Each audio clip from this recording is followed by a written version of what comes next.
خدایا یو څو ورځې ژوندون دې راکو او هغه هم په میږتون دې راکو دا علامه د بل طوفان د جوړې دا علامه د بل طوفان د جوړې چې یو پوټی غوندې سکون دې راکو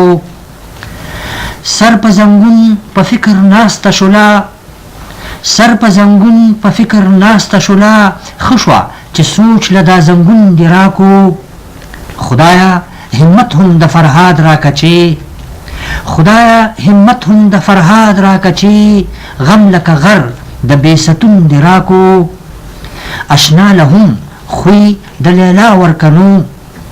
اشنا لهم خوی د لیلا ورکنو مال جنون چې د مجنون دې راکو جون د جړه کله خندا شي پکې جون د جړه کله خندا شي پکې مال جوړ تریخ دی خو ترسکون دې راکو خدایا اول دې زمین کما او خدایا اول دې زمین کما او بیا د فراق دا شواخون دې راکو